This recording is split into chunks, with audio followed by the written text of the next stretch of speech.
Every day at Sierra, you'll find top brand apparel, footwear, and gear for 20 to 60% less than department and specialty store prices. And during clearance time at Sierra, those incredible prices are 40 divided by 2.5, carry the 1, even lower. And when you shop clearance at Sierra, you can save a whole lot more on everything you need to get active and outside. That's a lot of saving. Epic brands, vast selection, teeny tiny prices. That's Sierra. Visit your local Sierra store today or shop online at Sierra.com. This episode is brought to you by FX's The Beauty Official Podcast. Join host Evan Ross Katz on the official podcast for FX's hottest new series, The Beauty, taking you behind the scenes with its amazing stars as they discuss the show's most jaw-dropping moments. Featuring Evan Peters, Anthony Ramos, Jeremy Pope, Ashton Kutcher, Rebecca Hall, Bella Hadid, Meghan Trainor, Isabella Rossellini, Jessica Alexander, and Ari Grainer. Search FX's The Beauty wherever you listen to podcasts. This episode is brought to you by State Farm. Checking off the boxes on your to-do list is a great feeling. And when it comes to checking off coverage, a State Farm agent can help you choose an option that's right for you. Whether you prefer talking in person, on the phone, or using the award-winning app, it's nice knowing you have help finding coverage that best fits your needs. Like a good neighbor, State Farm is there.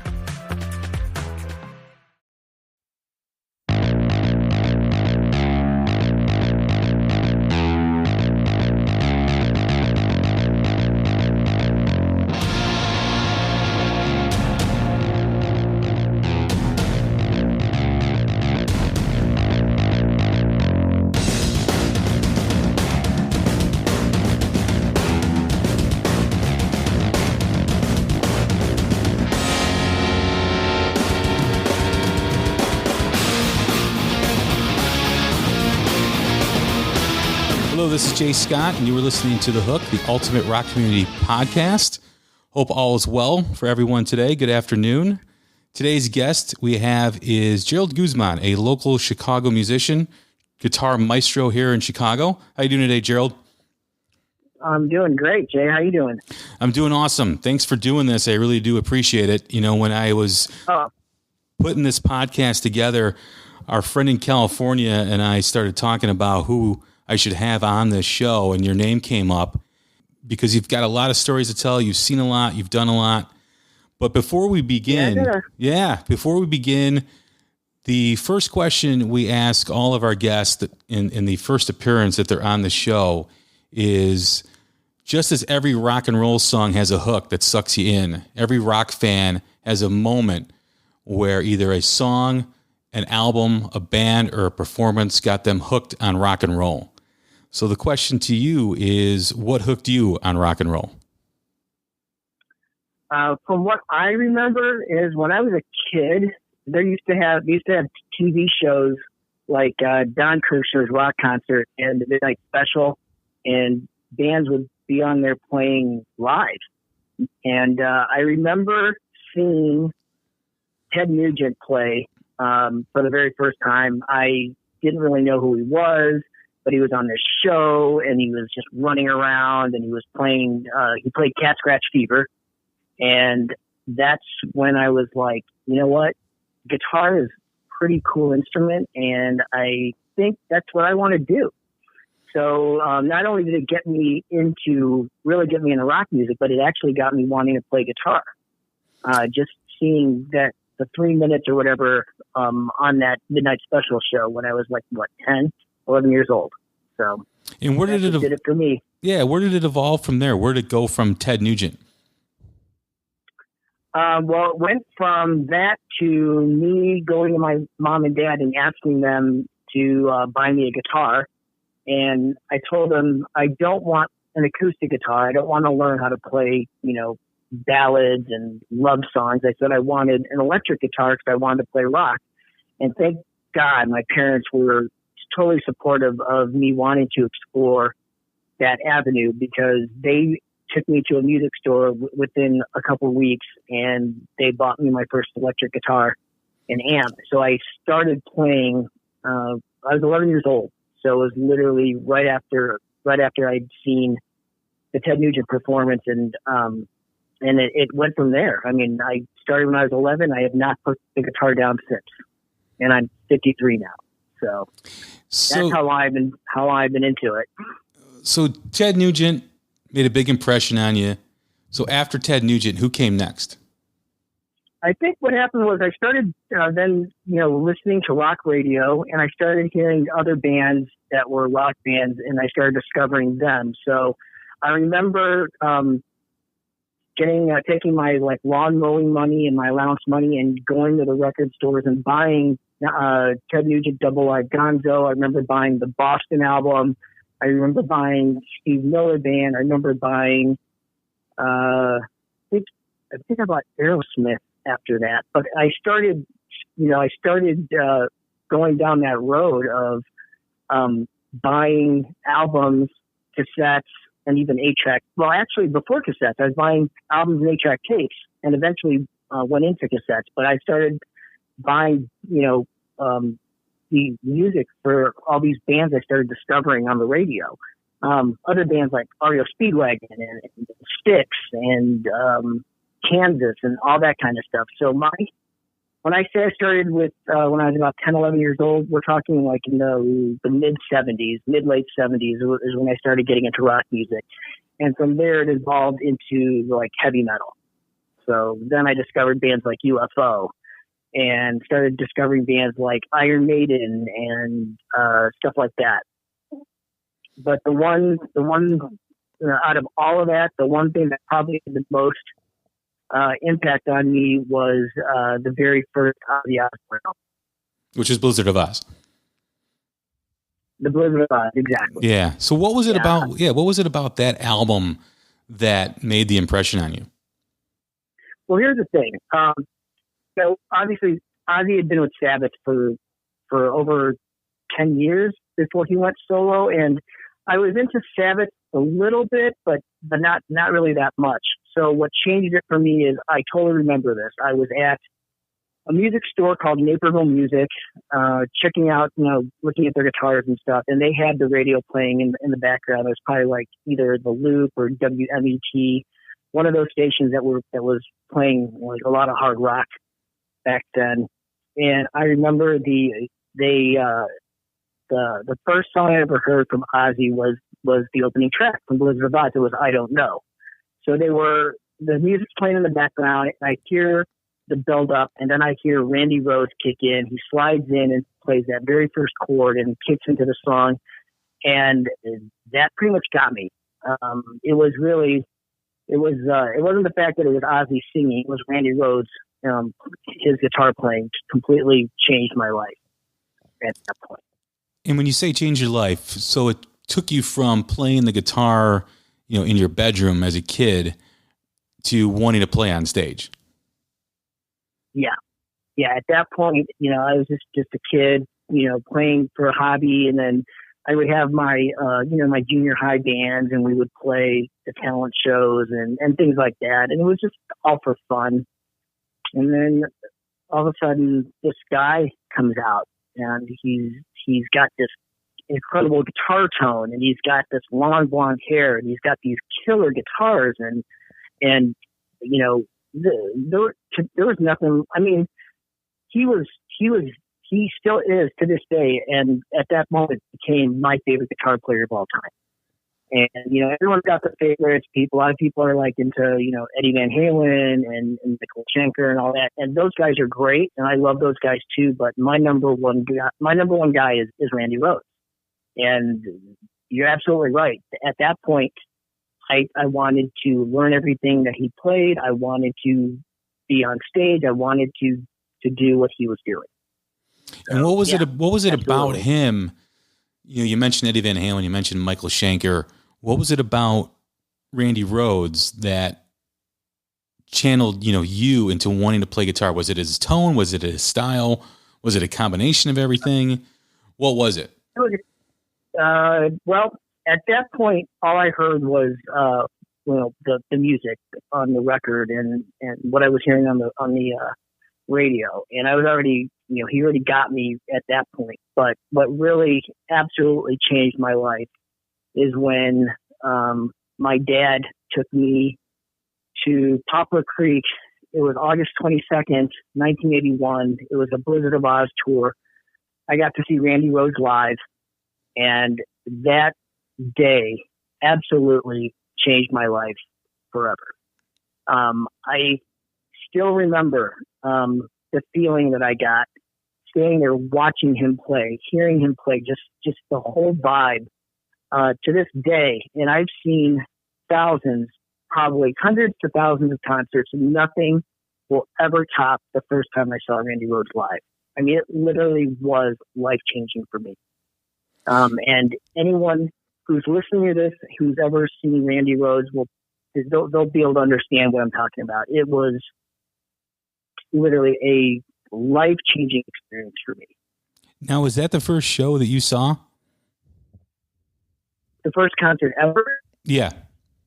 No, I'd seen, prior to that, I'd seen Cheap Trick, I'd seen UFO, I'd seen 38 Special, REO Speedwagon, Journey. So I saw a lot of, right before that. So we're talking, I saw Ozzy in 81, so I'd seen these other bands all around like 79, 80. So I was just starting to go to concerts. My dad,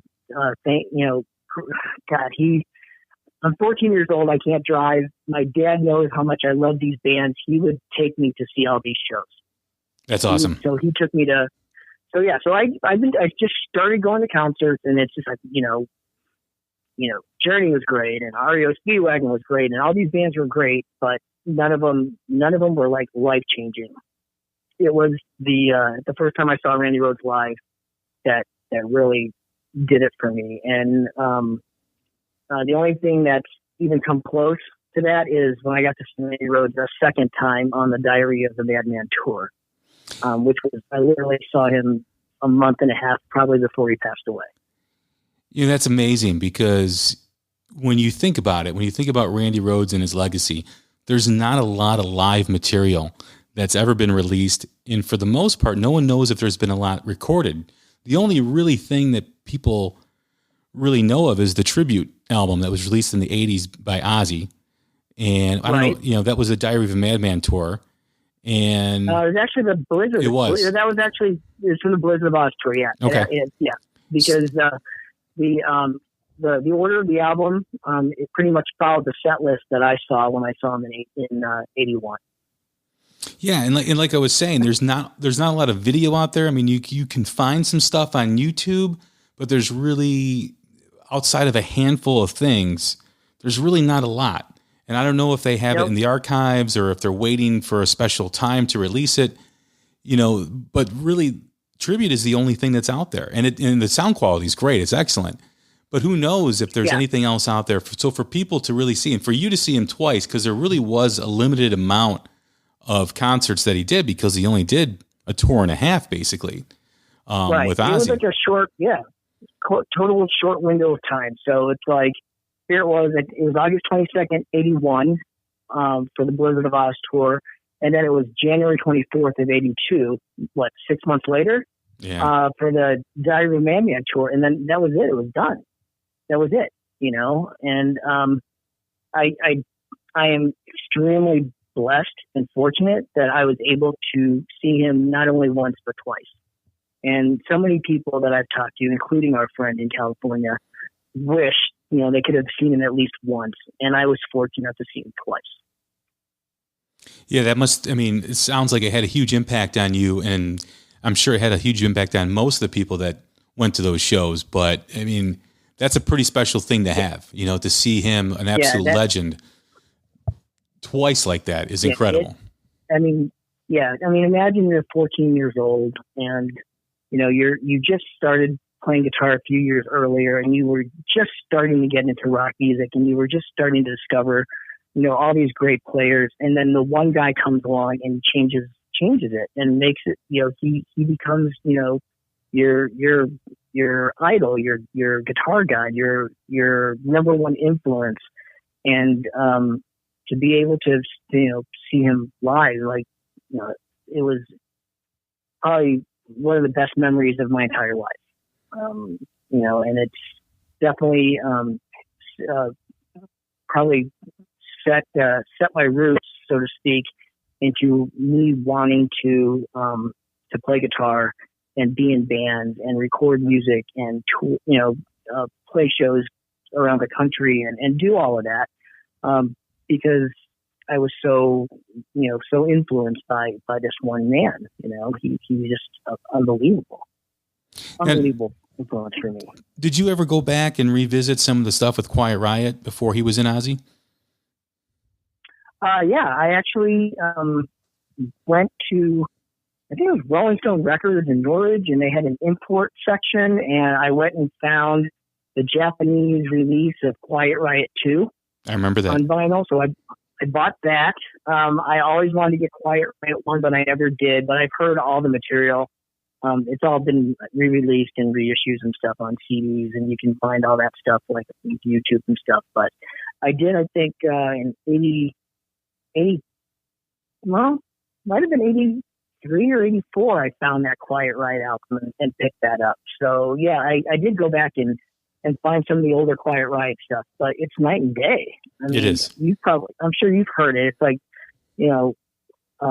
the guitar tones and the solos and stuff. It's just like, to me, it's two different people. I mean, he did, I don't know if I would have been a Quiet Riot fan, back in the day. I honestly don't know. What I do know is that, the Randy Rhoads that was on the Quiet Riot albums versus the Randy Rhoads that was on the Ozzy albums were like two different people to me. It's like, he talked about stepping it up. He freaking stepped it up when he played those Ozzy records. Now, why do you think that was? I mean, here you had a band that was part of the LA scene in the late 70s, Quiet Riot, competing with the bands like Van Halen. There was the George Lynch band, The Boys, and I think he also had another band called Exciter. I think Randy was a few years younger than both Eddie and George. So he's in Quiet Riot, he makes these records, and then he goes to Ozzy, he completely blows up, but he sounds completely different. Why do you think that was? Was it because he was restrained by the band Quiet Riot, or was it because he was still evolving as a guitar player? I think it's a number of things. I think, number one, he was evolving, still trying to find his way, and Quiet Riot was his way to kind of start honing his chops. But I also really think it has to do with the musicianship. I mean, when he stepped into Ozzy's band, he was playing with veterans. Lee Kerslake was in the Uriah Heep, for many years, and then Bob Daisley coming from like Rainbow and bands like that, and of course Ozzy with all his years with Black Sabbath. So I think what happened was when he got into Ozzy's band, he was surrounded by superb musicians, and it allowed him to just grow and in a way pushed him to find his way and be who he became. That's what I think. I mean, I've got friends who are also Randy Rhoads fans, and they know Randy's family, and they've gone out to California and they've spoken with his brother and his sister, and they go to the celebrations of his death and all that kind of stuff. But I never have. I've never met anybody from Randy's family. The only thing I've done is I actually talked to his mom on the phone because I called Usonia a few months after Randy died, and his mom picked up the phone, and I got to just say hi to her and tell her how much of an influence Randy was for me. But I never got firsthand stories or knowledge from anybody in regards to how Randy went from being the Quiet Riot guy to the musicianship he attained being an Ozzy fan. This is just kind of what I'm thinking. What I think happened is that he was just he was in a way he didn't have Quiet Riot was good, but then Ozzy Osbourne and his band were just superb. And it's just a matter of just being in an environment that allowed him to just really shine. Well, he was a guitar teacher too, right? I mean, that's where he kind of, developed his, developed his chops was teaching, which I think is absolutely amazing. I mean, imagine being a student of Randy Rhoads and being able to tell people about that. Yeah. He taught guitar at his mom's music store, the one I was talking about a minute ago, Usonia. So he was a teacher there. In fact, I heard that when he left to go on tour with with Ozzy. He ended up giving George Lynch all of his students. So George Lynch was teaching all of Randy's students. So can you imagine, at one point being somebody that's an aspiring guitar player that was taught by both Randy and George Lynch? That would be pretty amazing. And that's pretty amazing too when you think about it, because as the story goes that we've all heard, once Randy passed on and Brad Gillis, fulfilled the tour duties for him and went back to Night Ranger, George had the gig, in Ozzy to replace Randy. And really up until the last moment, then they went over to Jake E. Lee. So that's kind of an irony of the whole story too, as well. Yeah, I heard that George actually was in Ozzy's band twice. And the one time that he said he ended up going with Jake E. Lee, but I think there was a time that he was in the band for a short period right before Randy was brought in. So, it's an interesting story. And luckily George was able to carve his own way in the scene and influence a lot of other people too. But, when you think about like George a lot, but yeah, when you think about the three guitar players that came out of that scene in the late 70s, Randy, George, and Eddie, I mean, that's just incredible. And, I know Eddie and George were a few years older than Randy, but to have that and to be able to, if you were part of that scene or went to see those bands, I mean, of course, Eddie was, Van Halen was the house band at Gazzari's, and before they broke, and George was in a band called The Boys and this band called Exciter, and you had Randy Rhoads and Quiet Riot and also Teaching as well. To have those three legendary guitar players come out of that scene is pretty remarkable. Yeah, and that just doesn't happen anymore, unfortunately. I don't know if it was just that the era or the work ethic or the fact that, there was no social media and there was not a lot of technology that so many people are into these days. And all these musicians could do is, they had to hone their craft the old-fashioned way. And, when you hear like bands like Journey back then, even now, singing like 4-part harmonies, that's them singing those parts. There was no computers, there was no backing tracks, and same goes for like those guys like George and Randy and Eddie. They just dove in and perfected their craft, and they honed their skills, and they came out with their bands, and they're playing. You've heard the stories of Van Halen playing backyard parties and all that stuff. I mean, they just played to play and perfected and honed in their craft so they could become the amazing musicians that they are. There's an amazing book out there called Van Halen Rising that I've read. It's by Greg Renoff, and he talks about the early days of Van Halen prior to Van Halen 1. And he talks about how friends of Eddie are interviewed for the book, and they talk about how he brought his guitar everywhere, in school, at the pool, wherever he was always practicing his scales. And he really didn't change his guitar style till about 5 or 6 months prior to recording Van Halen 1. And George Lynch and Eddie were very competitive. And, there's a story about Gene Simmons going to see the Boys with George Lynch and Van Halen opening up for the Boys. And once Van Halen finished their set, Gene Simmons was out of his seat telling the Boys in Van Halen, don't sign anything. I'm going to work with you guys. So when you, absolutely. Yeah. When you hear all that stuff, and when you hear about, the Randy, getting selected for the Ozzy gig, and all three of those guitar players coming out of that scene, like you said, it doesn't happen anymore. I mean, there's a lot of people who feel that the days of the guitar hero are almost gone because kids today don't practice, don't have, the work ethic that these guys had back in the day to become great guitar players. And I don't know if I necessarily agree with all that, but I do think there's something to it.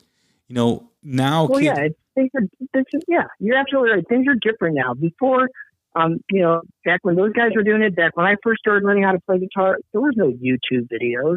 There was no one out there, showing you how to play this song or that lead or whatever. You either took guitar lessons And if you're lucky, your guitar teacher will be able to teach you a song you wanted to learn, or you have to do it the way I did it, which is you play the parts of the record over and over and over again till you get that part down. Then you move on to the next part.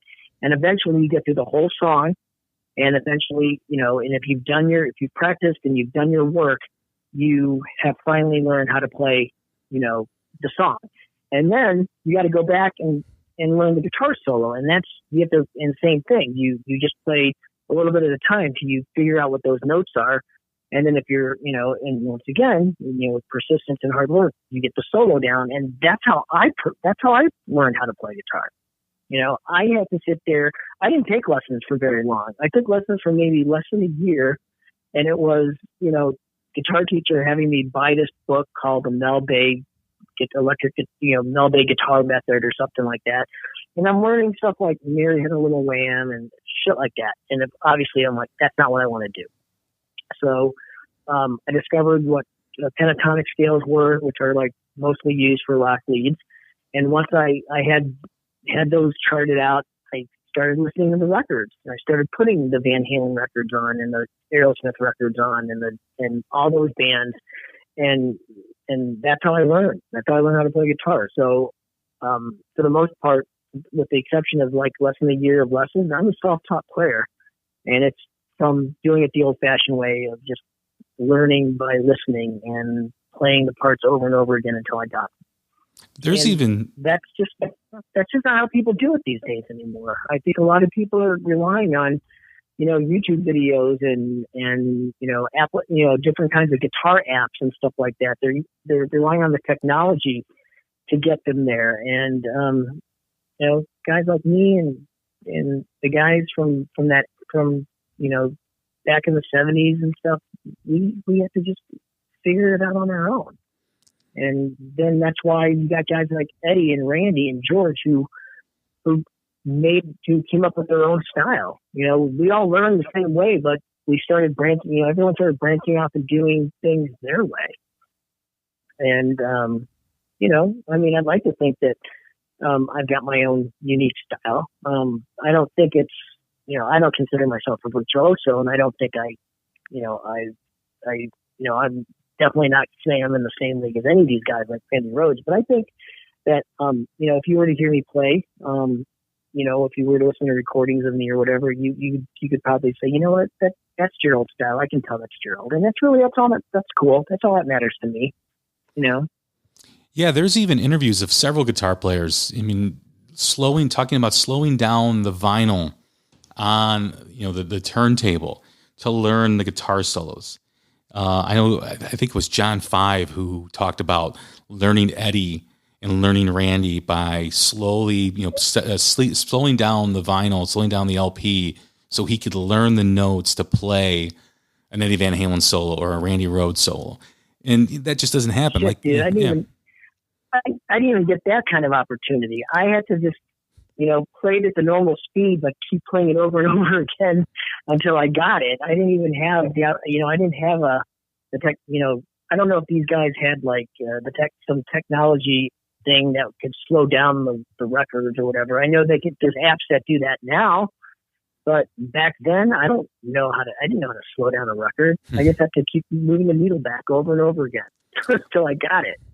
My brother played guitar, and I remember him practicing Kiss of Death by Dokken over and over and over again, to almost to the point where I didn't know if Dokken had another song, when I was a little kid, because he was enamored. He was a George guy. And really, that's the whole essence of those three is there's Randy guys, there's Eddie guys, and there's George guys. And whatever one you chose, you were picking a great monster guitar player. But I remember my brother just in that bedroom till the wee hours. I remember I'd go to the bathroom because the bathroom was next to his, and I could hear him with the headphones, but I could hear him playing the strings, trying to learn George Lynch. And like you said, that practice over and over again. Whereas now my son, who plays guitar, goes on YouTube to figure out something, right? He learns the tricks he's not developing the tricks. He's watching someone else tell him how the tricks are. Yeah. Exactly. It's a totally different style. So you saw Randy twice, and I did. And going, talking about the other guitar players, you also had the opportunity to see the original Van Halen. I did. I saw the original Van Halen on a little bit of a late bloomer on this one. I saw him on the Diver Down tour. So that was probably 82 as well. It was the summer of 82 at UIC Pavilion. I don't remember the exact date, but I do remember it was probably like 6 months after I'd seen my last Randy Rhoads show. And that was, believe it or not, that Van Halen show is one of my top 3 concerts. Because, same thing. Nobody was in touch with Eddie was doing, and David Lee Roth was an absolute showman, an entertainer back then. And I've heard great stories about Van Halen on the first and second tour, and on the on the first few records. And here I am seeing him on album number 5. Yeah, I think. Yeah, it's 5. So, and they still had it. I mean, they were still top of the game. So I kind of wish I got on the Van Halen bandwagon a little bit sooner. I wish I could have seen him on earlier tours, but I was happy I got to see him on the original lineup in 82. And then they came back around, and on the 84 album, I didn't get to go for some reason. And then it was over right after that.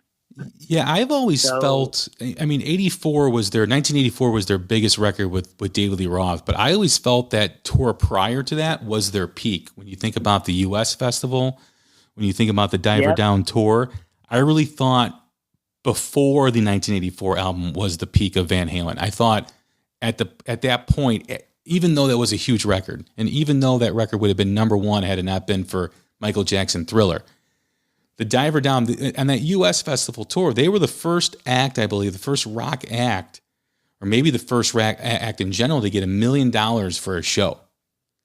For one performance. And in 1982? It was 83. That was just like, yeah, I mean, that was how much does $1 million equate to in today's, society? So, and can you imagine if it was $1 million back in 83, it was probably closer to 10 million now, 8 million now. I have no idea. Yeah, that's a lot. That is a lot. For a lot of money for playing 70 minutes on stage. Absolutely. So, yeah. Absolutely. Yeah. And it was kind of a coming home for them too, when you think about it. They came out of Pasadena, and here they are. I think the show was in San Bernardino, I want to say. At some old airfield. Yeah, right. Yeah, I think, and here they are, like you mentioned before, they were playing these backyard parties that had 2,000-3,000 kids come to these shows that were broken up by police helicopters, and small riots broke out after these shows in Van Halen, and they built their reputation on these shows. And, Eddie Van Halen was rumored, at that time to be some magical figure by these young kids in Southern California. But the odd thing is they couldn't get a gig on the Sunset Strip for the longest time. And Gazzarri's, which was part of that scene with the Roxy and the Troubadour, and the Whiskey Go-Go, Gazzarri's was kind of an afterthought when they gave him the gig as the house band. And that's a topic for another podcast. Yeah, I did get to go to the sun. I did get to see bands on the Sunset Strip. We got to talk about that. Back in the day, we'll have to talk about that another time. Yeah, we have a Sunset Strip conversation, because even though I lived in Chicago, I would take my vacations out in California, and I made it a point to go to Gazzarri's and the Roxy and the Troubadour and the Rainbow and all that. So yeah, we'll have to talk about that. Absolutely, man. That's a great conversation to have. So going back to Randy, after Randy passed, you had Brad Gillis fulfill the tour, and he was on the Speak of the Devil live album, correct? Yes. Okay. Yep. That's the only thing he recorded with Ozzy that I'm aware of. Right. And he was, to his credit, I've read interviews with him where he was really committed to Night Ranger. And, for him to, do that tour, to finish the tour for Ozzy, and then say, no, I'm going back to a band that really at that point was doing nothing or had no, they were from Northern Cal, so around Oakland, San Francisco. And for him, and I think what and I don't know if this is true. This might have just been something I heard, but I heard somewhere that he took the Ozzy tour because he knew that he would get some recognition, which he would be able to take back to Night Ranger. And then when Night Ranger would finally release the record, it would be like, oh, Night Ranger featuring the guy that was in Ozzy Osbourne's band. Yeah. So it was kind of like a marketing promotional, he had in the back of his mind that he was never going to stay with Ozzy, but he was going to use the opportunity to play with Ozzy to help propel his actual band, Night Ranger. So, I mean, I know how much of that is true, but it makes sense. Yeah, it's pretty smart too when you think about it. Yeah, absolutely. And the only thing I didn't like, the one thing I didn't like about Brad Gillis being in Ozzy's band is that he never played any of Randy's solos. And here's a whole other topic too. There was a time that I met Zakk Wylde when he had just joined Ozzy's band. I met him at the Cat House in Hollywood. They had just had rehearsal, and here we are at the Cat House. Zakk Wylde is standing there all by himself. Nobody knows who he is. And then someone nudges me and says, hey, that's Zakk Wylde. That's the new guitar player for Ozzy. So I fucking beelined over to him to talk to him. And one of the questions I asked him was like, hey, are you going to be playing Randy solos when you go out and do the Ozzy tour? And he said, absolutely. I'm going to play them as close to note for note as I can, because to me, Randy solos are part of those songs, and to not play them, you're not doing the songs right, and you're disrespecting Randy Rhoads by not playing the solos that he wrote. And I never forgot that. I instantly had so much respect for Zakk Wylde for even saying that, because, so many guitar players have come in and played with bands, and they never play the solos. I remember when Whitesnake went on tour with Adrian Vandenberg and what's the other guy? Vivian Campbell. Vivian Campbell, thank you. One of my favorite guitar players is John Sykes, who was on that 1987 record with David Coverdale, co-wrote all those songs. His solos on all those songs were amazing, and Adrian Vandenberg and Vivian Campbell would never play his solos. They always played their own stuff, and I used to hate going to see Whitesnake because of that reason. And Jake, which circling back to Brad Gillis, same thing. Brad would never play Randy solos, so that always really bothered me. I loved the fact that Zack's philosophy and Zack's outlook was that if you're going to do an Ozzy song that Randy was on, you have to play Randy solos. Well, Zack's always been a purist, right? Like, I've read interviews with him about, whether it's playing the Randy Rhoads solos, when he's playing the old songs, or, even when he talks about Dimebag, he whenever he does something, he's always trying to do right by it. And I've always respected it about Zakk. And he's a phenomenal guitar player, and he's got his own sound to begin with. But he does, absolutely. He does. When Zakk plays his own solos, I mean, he has his own style. It's Zakk. But then when he does the older Ozzy stuff that Randy's on, or even the older stuff, even the stuff that Jakey Lee's on, he tries to play those solos as close to the originals as he can. And I've always had respect for him for that. Yeah, I always like the fact that when you hear Zakk play, I'm a huge Frank Marino fan. And you hear a lot of the influence of Frank Marino on Zakk Wylde. Absolutely. Yeah, totally. So getting back to, so Brad Gillis, fulfilled the tour, was on the Speak of the Devil live album. Jakey Lee comes in, Zakk Wylde, Joe Holmes was in for a little bit. There was Gus G. And I think maybe we already answered this question. But out of all those guitar players, who do you think best carried Randy's legacy? Was it Zakk? I would probably, to be honest with you, now that I think about it, I think all the guitar players that came after Randy were great in their own way, but they, in my opinion, since Randy is my favorite, nobody could touch him. I think, if Randy would have lived and he would have been able to record more music with Ozzy, it would have been, the music would have been out of this freaking atmosphere. He was just getting started, and, he was taken from us way too soon, and all the other guitar players that came in brought in their own style and brought in some really cool stuff. But, in my opinion, they really didn't carry on Randy's legacy. I think his legacy is what he recorded with Ozzy on the live album and those 2 studio albums, and the other guitar players came in and they just kind of did their own thing. And the ones that respected Randy played his solos. And I've seen Jakey Lee with Ozzy too, and I cannot for the life of me remember how much of Randy's solos he played, but I do remember Zakk Wylde playing them. So. Well, I do know there was a huge pushback back in the day with Jakey Lee after he replaced Randy, from the fans.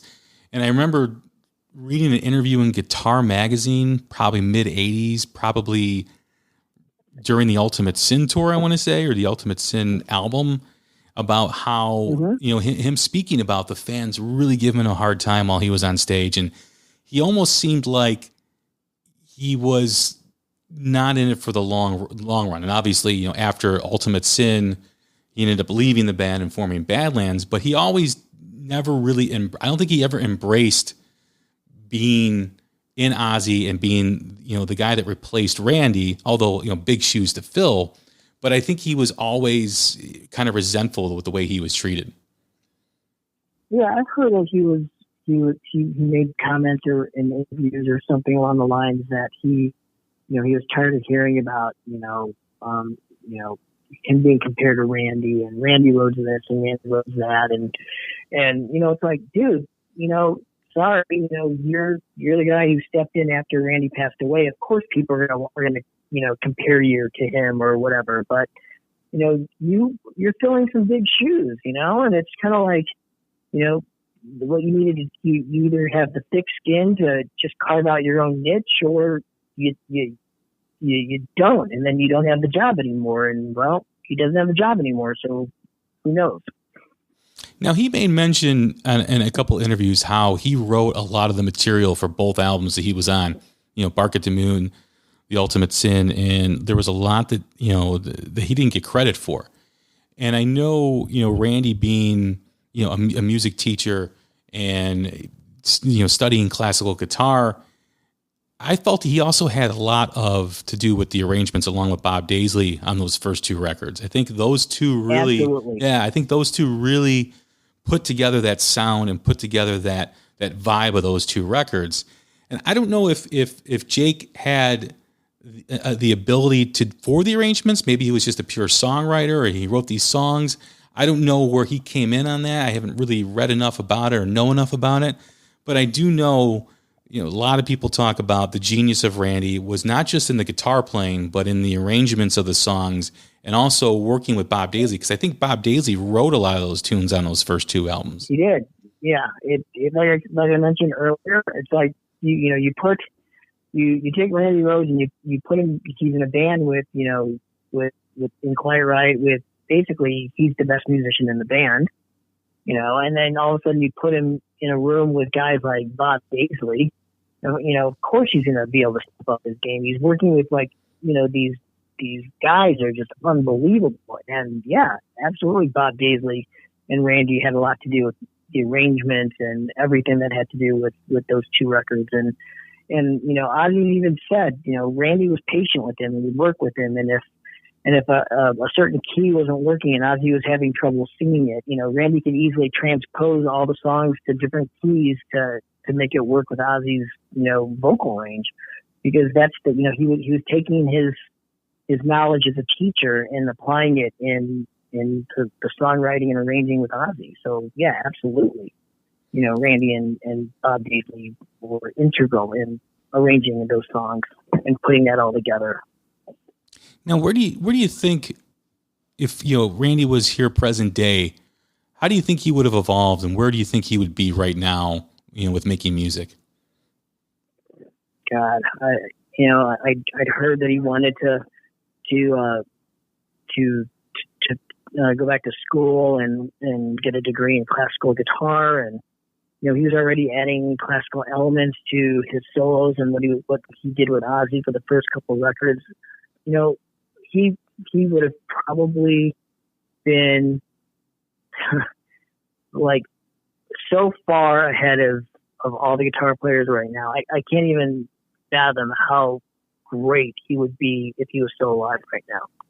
I mean, he left such, I mean, like I said, he has 2 studio albums and 1 live recording. And to me, to this day, there's nobody that can touch him, you know? So, and that stuff he did, 1980, 1981? So can you imagine in 2019, the player that he could have evolved to become? He would have probably just blown, everyone would be bowing down to him. He would be blowing everybody away. And, you know, who knows if he would have stayed with Ozzy, but I'm sure he would have recorded with other bands. He would have recorded solo stuff. He would have done different styles of music. He would have done his classical stuff. He would have done rock. And no matter what he would have done, it would have been groundbreaking. And I really honestly believe that. And he would have remained my favorite guitar player till death, till it was over, till I was, you know, till it was to the end of time. Yeah, no, I totally agree with that. I mean, imagine the body of work he would have had and what he would have accomplished now, and the appreciation that he knew to be relevant. He still had to evolve. You know, when you listen to D on the tribute album, it's so far removed from anything that he recorded with Ozzy.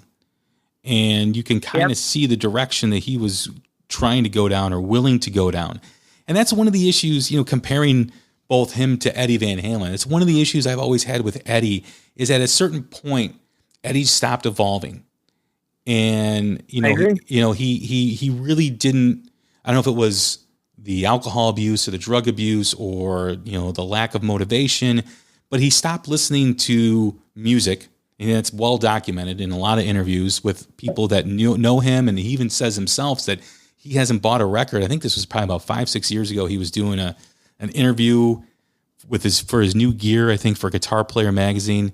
And he said that he hadn't bought an album since the Peter Gabriel Soul album in what's it, 85 or 86. So, you know, the lack of willingness to evolve and open new doors for himself, you know, is kind of unfortunately what happened with Eddie. But with Randy, you know, you did see him, and I don't think he probably would have remained with Ozzy much longer after the Diary of a Madman album had he lived. I think maybe another album or 2, he probably would have stayed. But I think he wanted to do so much more and so many different things. And, you know, I think if he would have stayed with Ozzy, I think his legend and his persona would have either equaled Ozzy or outgrown Ozzy. Yeah, and I agree. I mean, he was so far ahead of his time. He would have done a couple more great albums of Ozzy, and then he would have stepped out on his own and done even more amazing things. You know, and it wouldn't have just been hard rock and heavy metal. He would have probably tackled a couple different styles of music and would have done great things with those styles of music, whether it's been classical or you know, bluegrass or whatever. You know, he would have added his touch to it and would have made it amazing. Who do you think? And, you know, go ahead. I'm sorry. No, finish your thought. Sorry. No, I was just saying, you know, you were talking about Eddie a few minutes ago and about how he kind of stopped evolving. And that's really sad and disappointing because he got to live. You know, Randy didn't. And Eddie got to live, and Eddie just kind of stopped. He hit, you know, he did all these great things in the David Lee Roth era. And then, you know, he did some cool stuff with Sammy, but you know, to me, you know, all the groundbreaking stuff that he did as a guitar player, he did in the David Lee Roth era. And then, you know, that was it. You know, he wasn't playing anything that was in the Sammy era. He wasn't playing anything that was breaking any new ground other than using the power drill for pound cake. But other than that, which he stole from Paul Gilbert and Mr. Big, if you want to be truthful about it. exactly. But then, you listen to all the Sammy Hagar Van Halen records, and, he's not doing there's no solos in any of that stuff that have the same impact as the solos he was doing in his first 4 albums with first 4 or 5 albums with David Lee Roth. And, that it's disappointing because Eddie, your life wasn't taken when you were 25 years old. You got to live. You had every opportunity to evolve, and you didn't. And that's really disappointing because, you were given the gift of life and you didn't do anything with it, or do anything more with it. And even Sammy talks about. Anyway, sorry, that was just my thought. No, absolutely. No, that's a great point that you made. Because even Sammy talks about him on many occasions, and other people too, that even the licks they used on the last album with David Lee Roth, and I think even on Balance, and some of the stuff for the For Unlawful Carnal Knowledge album, were not new licks. They were recycled licks that he had recorded and put in his vault in his 5150 studio. So even, right. I mean, and David Lee Roth even talks about that, hey, if we're going to do another Van Halen album, I want to sit down and write. I want to do new stuff that is not just pulled from the archives or a song that we used to do back in the club days in LA that now has evolved into, a song with a different title or maybe the same title or whatever. And like you said, it's disappointing because when you think about even now, present day, the last 20-some years, 25 years, we really haven't gotten a lot of music from Eddie at all. And he's, like you said, he's still living, and we've got virtually nothing, very little material. And as a music fan, as a Van Halen fan, it's disappointing. It really is heartbreaking. Yeah. So if I want the best of Eddie Van Halen, I got to go to, for me, it's Fair Warning is my favorite Van Halen record. So, if I want to go back to when I thought Eddie was at the top of his game, I'm going to go to Fair Warning, and anything from the David Lee Roth era is what I go to. I have the Van Halen albums with Sammy, but I never listened to them. I always go back to the first 5 with Roth. Yeah, I always enjoyed. I always enjoyed the Sammy stuff. I mean, the biggest issue I have with 5150 is the drum sound.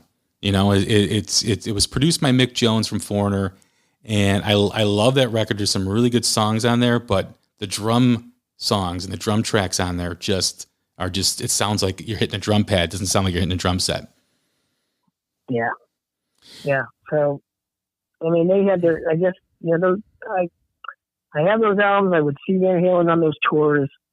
There was some really, there's some good moments in some of that stuff, but overall, it doesn't touch the Rock era, and I think a lot of people feel the way as me, and it's not because I'm not a Sammy Hagar fan. I just think Van Halen was Van Halen, and they were young and they were hungry and they were coming out with innovative, groundbreaking stuff, and by the time Sammy joined the band, they stopped being groundbreaking. It's an interesting thing too, and this is for a different topic for a different time, but in that book that I told you about, Van Halen Rising, the story is told in there that when they were first recording with Ted Templeman, Ted wanted to replace David Lee Roth with Sammy Hagar because he didn't think. Yeah, I heard that. Yeah, he didn't think David could carry the band with the notes that he needed to do, and the only reason why he kept him because he saw how hard David Lee Roth was working and the work ethic that he had.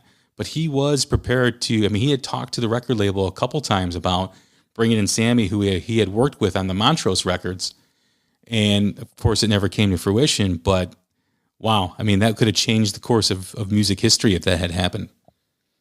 Yeah, and thank God they kept Roth for the stuff that they did. Yeah, we got those albums out of them. So So in closing here, last question for you. Sure. Being the Randy Rhoads fan that you are, who do you think in today's music or over the past decade thinks that really does carry the influence of Randy Rhoads? Who do you hear play that, doesn't it's not Randy Rhoads reincarnated, but it does give you that buzz like you had with Randy? Honestly, Nobody. I mean, I can't think of anybody that has come out after Randy that I think carries or has is kind of carrying on what Randy started. I mean, I really can't think of anybody. I mean, I actually have more than Randy's my absolute favorite guitar players, but some of my other favorite guitar players that I really admire, some of them came out after Randy. Like I mentioned, John Sykes, from Whitesnake and Thin Lizzy and stuff.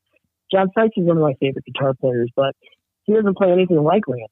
But what he does do in his own style is amazing. And he came out. When did that album came out? With Whitesnake, 87. So he came out 86, 87. Yeah. So he came out 6 years after Randy, and so that was a guitar player after Randy that I really liked. But as far as what you just asked, I can't think of anybody that's come after Randy that's kind of given me the Randy Rhoads vibe.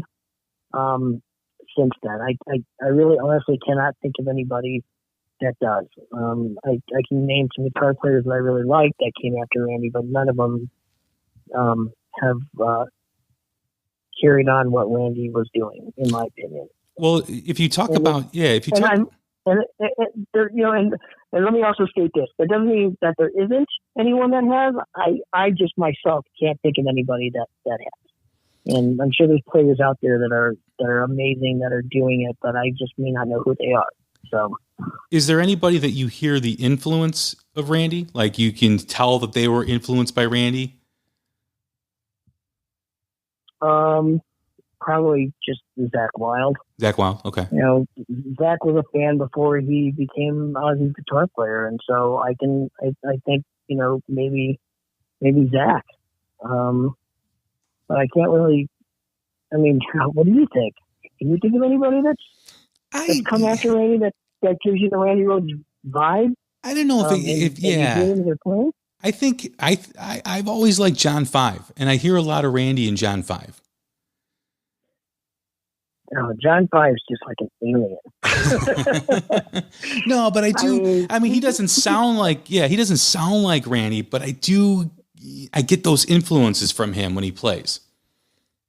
Now that's another guitar player that's just so good. Mm-hmm. I mean, I've seen him chicken pick country type stuff using his fingers and chicken picking all that stuff, and he kills that stuff. Yeah, he's amazing. He really is. And so he can either chicken pick like a country player, or he can shred his ass off. But I see what you're talking about there. I can see where there's things that he does that can give you that Randy Rhoads vibe. So I would say that's a good example. Did you see his latest interview, John 5's latest interview, where he plays a few moments of a song that he recorded with Daily Roth for an album like 6-7 years ago? I have not. Yeah, it just came out like today or yesterday. Yeah. Oh, okay, I'm going to have to look that up, but no, I have not seen that. But you mentioned, to circle back a little bit, you mentioned John Sykes, recording that Whitesnake record. If you want to talk about another guitar player who evolved, John Sykes completely, because he started out with Tigers of Pantang with the new wave of British metal.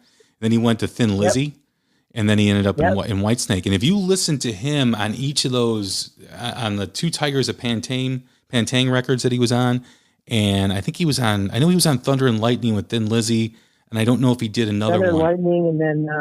Thunder and Lightning, and then the live album they did. Right. On that Thunder and Lightning tour. Yeah. But that's it, as far as Thin Lizzy goes. Yeah, and then he did the Slide In record, and then he did the Whitesnake. So if you take that snapshot of those 3 bands with him playing, from Tigers of Pantang to Whitesnake, a completely different guitar player. Same thing, yeah. It's just kind of like Tigers of Pantang for John Sykes was Quiet Riot for Randy Rhoads. It's a great. And once we got to Ozzy, once John Sykes got into Whitesnake, they were able to just blow up, literally. I mean, and that's another topic we could talk about some other time. But I think the worst thing David Coverdale ever did was let John Sykes go, because everything after that album, as far as I'm concerned, with and that White Snake has done, can't touch the record that Sykes did. I agree. You can't touch it. Not in the songwriting, not in the tone, not in the soloing, not in the hooks, nothing. But anyway, like I said, another topic, another day. Yeah, right. Absolutely. There's so much to talk about. Well, hey, Gerald, it was a pleasure having you on. Thanks for doing this. We'll have to do it again sometime. Absolutely. Yeah, it was a lot of fun. Thanks for inviting me, man. Absolutely. You tell me what you want to talk about next time, and we'll get it going. Yeah, and I hope the listeners out there, enjoyed what we talked about. Hopefully we didn't babble too much in the No, I think it was great, man. Well, that's awesome, man. Thank you very much for having me on. I really appreciate it. And for those of you out there listening, thank you for listening and supporting The Hook. And my man Jay over here. And yeah, man, I'm looking forward to other podcasts that you have coming out moving forward. So everyone keep listening. Well, thank you very much, man. And we'll talk again soon. All right. Take care, my friend. All right. Take it easy. Bye. All right. See ya. Bye-bye.